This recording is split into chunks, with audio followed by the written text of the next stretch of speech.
Hi and welcome to the MCA podcast, your fix for everything innovative in advertising production. I'm Pat Murphy and I've been working in this industry for more than 35 years. I've seen a lot of changes, but know there's plenty more around the corner. Each week on the podcast, you'll get to hear from one of the movers and shakers who are shaping our world for the future. And we'll dive into some of the key challenges facing our sector today and how we're best placed to overcome them. Diving is the operative word for this particular conversation as we say hello to Jeroen van der Waal from the Reef Company. Jeroen is an entrepreneur, investor, conservationist and passionate about the oceans, a long-time certified scuba instructor having lived all over the world, and has a unique perspective and aims to improve ocean literacy globally. Jeroen's latest venture is the Reef Company. I'm not going to go into any detail about that because I'd like to ask him all the questions. At MCA, we've partnered with Jeroen and his amazing Reef Company to support him and his team in their communications and increasing the profile of this amazing initiative. Jeroen, welcome to our humble podcast. Thank you, Pat. It's an honor to be here today. Now, thanks for joining us today. And I'm so excited that both of our companies have joined forces to connect with the world's greatest storytellers to help bring to life this amazing story of yours and support the cause. Indeed, there are a number of things that we share, a desire to do something positive, something real. We both are talking to larger global brands about purpose, about advertising, about doing the right thing. It would be great to know a little bit more about your passion for the oceans. Where did all that come from? I grew up in Robin Hood country in the east of Holland, close to the German border, far away from the sea and the oceans. But my mother instilled a great passion in me to read many books. And so ever since I remember, I've been reading adventure books about the golden ages where England and Holland were dominating the global oceans and where sailors were roaming around for sometimes 4 or 5 years without seeing their family. And so I learned a lot about the oceans, the size of the planet, and all the beautiful spots that I wanted to see myself. On top of that, in the mid-70s, my parents bought their first little Philips black and white television. It was super small. And every Wednesday afternoon, there were television programs on TV for children. And I watched all the episodes of Jacques Cousteau and his adventures on the Calypso expedition ship at least 20 times. I remember them well. Yeah, that was great, actually. Yeah. So I started to dream about becoming the next Jacques Cousteau when I was about 6, and nothing changed. Fantastic. And why coral reefs? Because obviously you've got the whole ocean and you've been a scuba diver. What has drawn you to the attention of coral reefs particularly? I always try to use the KISS principle and explain to people what is driving me, what my purpose is about, and how things work in my simple mind. Everybody might know the African elephant. The bull, mature bull, weighs up to 12,000 kilograms. That elephant is born out of a very little sperm and a very little egg that we can't see with our bare eyes. That's what I love about nature. Once you fertilize the project and the mama elephant starts with her gestation period of about 25 to 27 months, this magnificent animal is being born. Now, many people are these days focused on elephants, on tigers, on panda bears, etc., etc. Things that we can see on land. Very few people, only less than 100 million people for sure on the planet are actually scuba divers or people that have seen how beautiful life can be underwater. Now, why did I talk about the elephant and the birth of a baby elephant and the size that they can grow into? If you look at the blue whale, the biggest mammal on the planet, it weighs at least 5 times more than an African elephant, right? 60,000 kilos. It's the biggest mammal on the planet.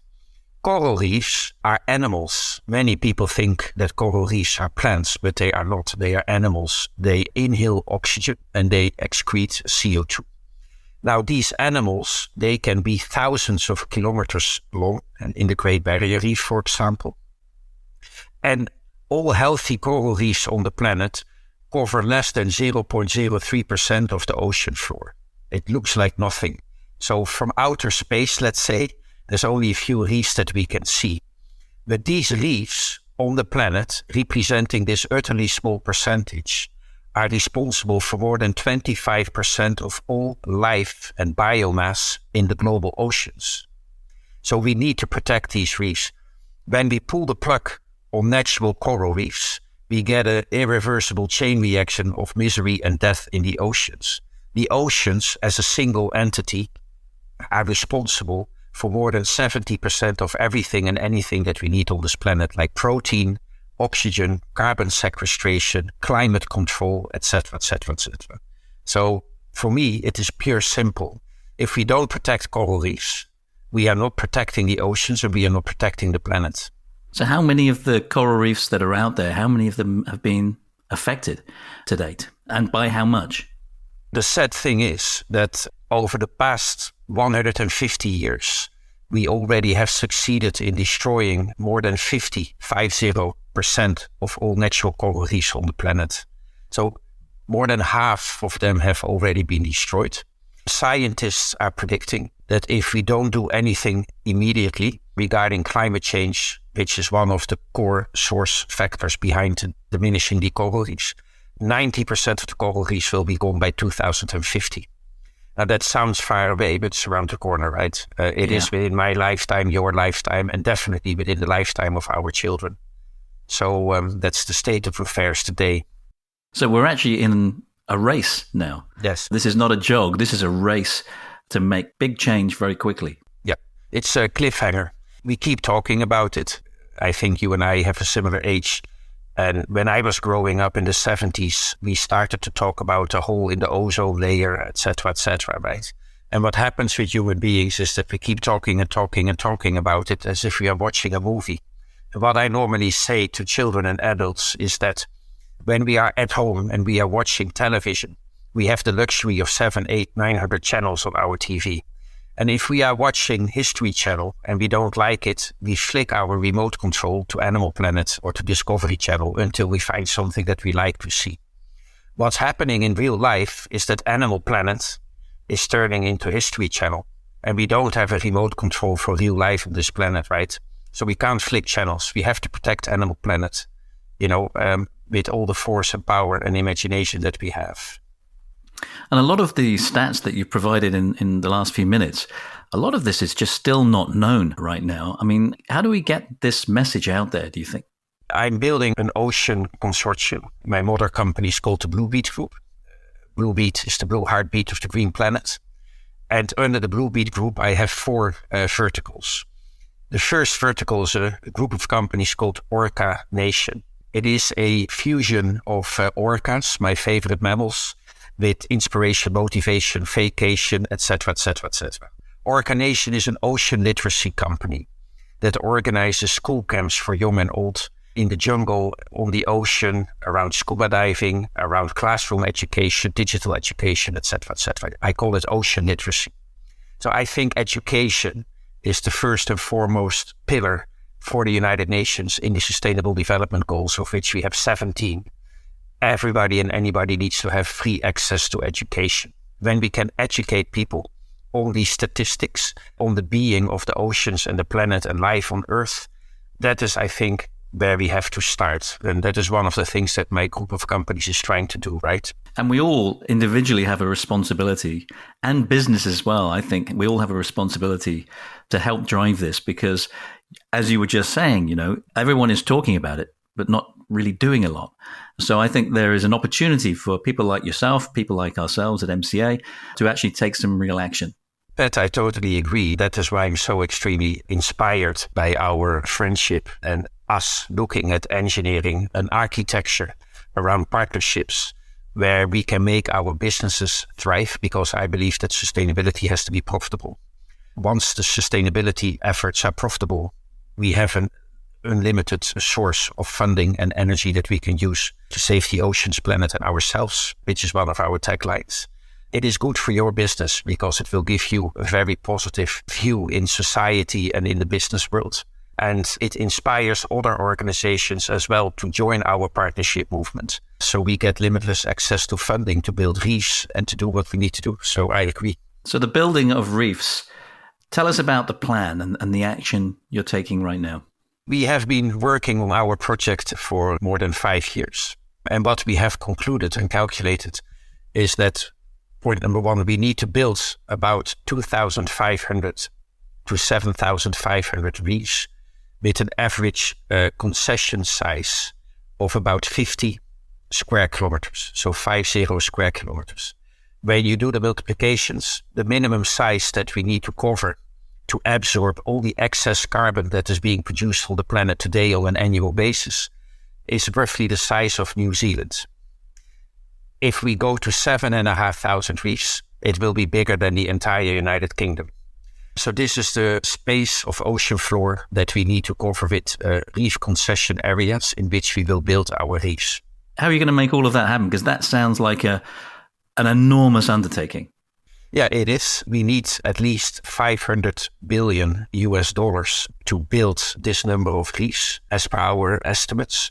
But what I like, Pat, is we will make it a team effort. So when I spoke to some of the big Fortune 500 companies without mentioning names, one of the chief executives said to me, okay, Jeroen, you only need $500 billion. That's nothing. The global ocean economy as one entity today is $31 trillion a year. When you look at the oceans as an economical unit, as a country, you only need $500 billion. So that's a fraction, 1/64th, right, of the annual economy. Secondly, if you make partnerships with the FTSE 500 companies, you only need 500 FTSE 500 companies that each invest 100 million a year over 10 years to get your 500 billion. So to him, it sounded totally feasible. Why is this? Because if we don't do anything about climate change and protecting the oceans and everything that the oceans are giving back to us, we basically are on a dead-end road, right? So whether you are a Democrat or Republican or whatever you believe in, it doesn't matter. All human beings on this planet need the oceans to be healthy. So it is in the greater interest of the global society, 8 billion people, to do this. And you think big business is the route to success? And what would you expect from governments? I obviously understand that we need governments and governance and policies and policy making, etc., etc. So I just want to make that statement because I typically use black and white language when I speak. I'm not anti-government, but I think many adults are making a massive mistake. I'm a father of 2 children and I have a lifelong responsibility to do whatever I can to give my children a beautiful outlook on the future. And that is my personal responsibility. And I think any parent on this planet has that responsibility. Otherwise, you are not a good parent. So I can't be lazy and sit back on my sofa with my remote control and a glass of wine and watch television and complain about my government, right? The government is only there for guidance. We, as human beings, individually, have an endless responsibility to do whatever we can to be good citizens of this planet. And that is why I believe that everybody and anybody that walks around on this planet has a singular individual responsibility to do something about it. And I believe in the force of the greater good. I love ants, the little insects. Many people think they are stupid, but there are beautiful books written about ants and how smart and creative they are. They build massive cities underground with air conditioning, food distribution, etc., etc. Now, if we look at us, 8 billion people on this planet, we could say, okay, maybe if you look at an ant mound and you look at the entire planet and you can draw a parallel between humans and ants, we have the same opportunity to turn our ant mound, planet Earth, into something beautiful, clean, that works. If 8 billion people follow their North Star on the betterment of the oceans, planet, and ourselves, we can move mountains. That's what I believe. Now, one of the challenges we often hear about sustainability initiatives is that it actually costs more. This at a time of commercial pressure for both businesses and individuals. But I remember you telling me a story a few weeks ago about a certain ice cream brand. Can you just remind us of that one? Yeah, firstly, I think both of us have been around for a very long time. Whenever I was running a business as a leader, as a general manager or CEO, I always tried to design irresistible propositions for my customers. I never looked at the price. Price is just one of the instruments, one of the components that, of course, has a certain relevance in your proposition. But typically, price is maybe on position number 4. Definitely not on position 1, 2, or 3. You have to be unique in what you do. You have to be creative. You have to innovate. And you always have to be at the forefront of moving, right? To displace your competitors. That is what I always try to do, also in my projects today. So what we are doing at the moment, just to give you an example, there's a famous ice cream brand that prides themselves in being super sustainable and the greenest brand on the planet. But even they shyly admitted that for every tub of ice cream they produce 3 kilograms of carbon. Now, ice cream is a luxury product, different than water, milk, bread, butter, eggs, whatever. And technically, we don't need ice cream. So the easiest solution would be to stop consuming ice cream, right? Well, human beings like luxury, they like desserts and ice cream and what have you. So let's imagine that we continue manufacturing ice cream. What we jointly calculated is that if they increase the price to consumers of every tub by only about 15 cents, they can help us to build reefs underwater that absorb the carbon that those ice cream tubs are putting into the atmosphere. And we will be able to offset it entirely underwater. The added benefit for the ice cream manufacturer would be that they will be one of the first movers in the fast-moving consumer good market, sponsoring a reef company and putting attention, advertising time, etc., on the oceans, which helps me with my ocean literacy project, because you can imagine that we could build a beautiful campaign around this together, for example, with MCA, and show consumers how important the oceans are, even when you eat ice cream. Secondly, it would give this ice cream brand a USP over their competitors, who are not recognizing that they also put carbon in the atmosphere. So it gives them an added benefit. So we create a win-win-win situation, right? Where we put people, planet and purpose plus profit first. So it's just an example. We have many of these. Amazing. And I'm looking forward to introducing you to all of my brands that we're working with as well, because I think there's a huge opportunity there to make those connections. We were talking to the team, Sophie at AgGreen the other day on our webinar. She said the biggest contributor to carbon emissions when producing content in advertising is the travel. And in many instances, over 2/3 of that carbon footprint. You know, in a world where you can do remote shooting now with all of the technology that's available, which works so well during that lockdown, maybe it's as simple as just not traveling or traveling less, saving both the impact on the environment and costs. What simple things do you think businesses and individuals can do to make a difference? I think the essence of us having a better life in the future is in the simple things. Everything that we do can be multiplied by 8 billion people living on this planet. And if we are oblivious and we think that we can't make an impact individually, then we are doomed. I want to give you some examples to make it brutally clear. I lived in a country, and I don't want to name it because I love the country and I'm not going to single out one single country, but I lived in a country for 10 years where almost all food is imported. And 60% of all food that they import is being thrown away every day because they purchased and imported too much.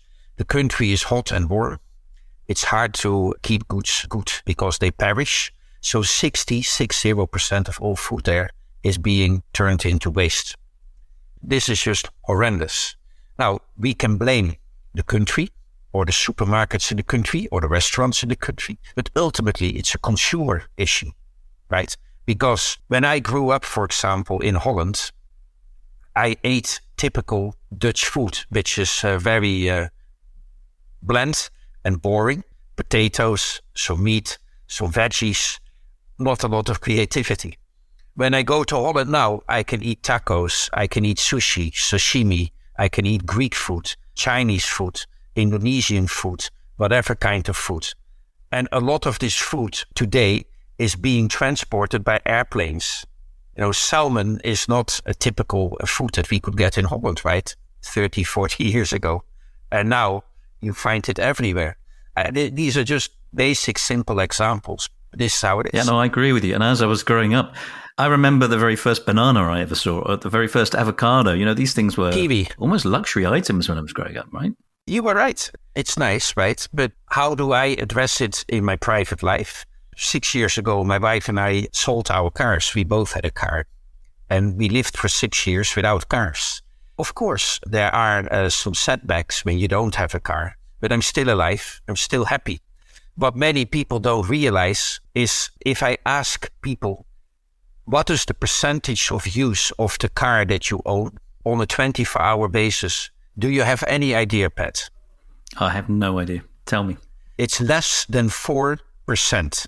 I can believe so you could simplistically say that for every car on the planet, we could make 20 people happy if it was occupied 100%, right? So 4% times 25 is 100. So let's say 20 people could use one car. That's why you have Uber and all those other platforms. Now, in my society, in Holland, in Portugal, etc., most households are not proud enough if at least every adult doesn't own a car. I know many families where mama, papa, and the adult children have a car, all living in the same household. It's insane. Think about the resources that we put in all these cars that are only used 4% of the time. So these are things that drive me when I look at solutions, right? In Holland, we say we can't mop the floor and clean it when the faucet is still open and the water's running. So we have to close the tap on excessive consumption and consume in a much smarter way. I totally agree with you. And I took a decision, us as a family, 3 years ago, actually, when we were in London, to get rid of our car. We didn't need a car because it was hardly ever being used. So, we get about on amazing public transport. If you're living in a big urban area in a big city and they have great public transport, why do you need a vehicle? It's a big question mark for me. And you not owning a car pays for all your vacations. Yeah. Just to give you an idea of, you can repurpose that money. I can jump on an aeroplane, eh, Jeroen? Exactly, yeah. No, actually, we do. We don't need to living here in Lisbon, as you know. Yeah.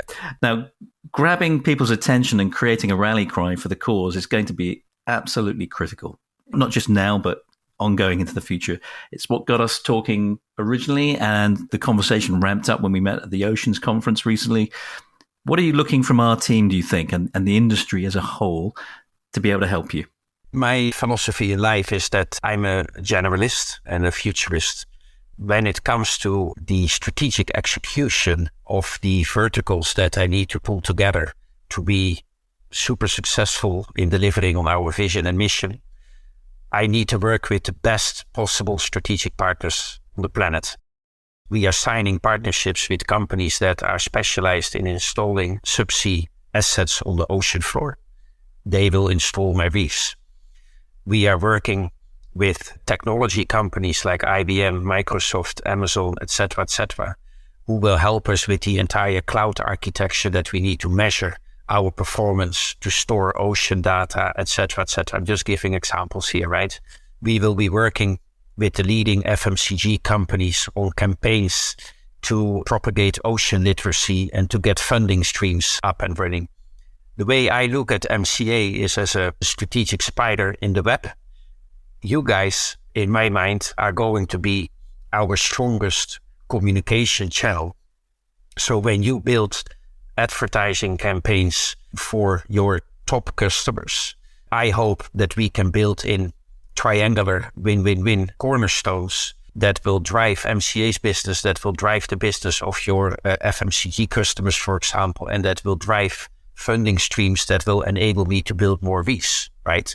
And that is how I look at it. I want to produce a super duper movie of about 12 to 15 minutes that outlines our entire vision and mission and the purpose behind the Bluebeat Group and the Reef Company together with MCA. And that shows everybody and anybody in the street in a very short period of time how important the oceans are, how big the challenge is, and how we are going to address it and put climate change under control.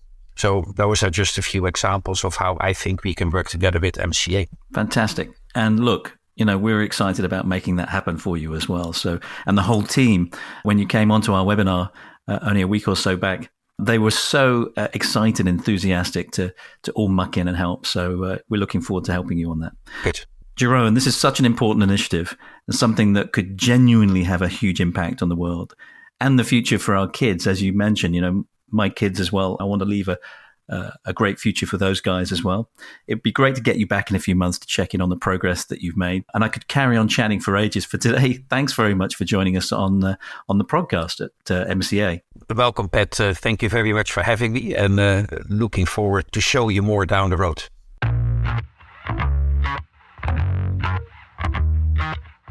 And I haven't asked you actually, Jeroen, what's your favorite ad of all time? Do you have one? Yes, there are 2 or 3 ads that make me smile every day. One of them is of a lovely guy cleaning the floor in an aquarium. He's listening to music on his Walkman and singing and dancing as he mops the floor. And he makes a twist and spins around. And with the broomstick, he hits the glass of a massive shark tank. And it starts cracking, and the rest you can imagine. It's very funny.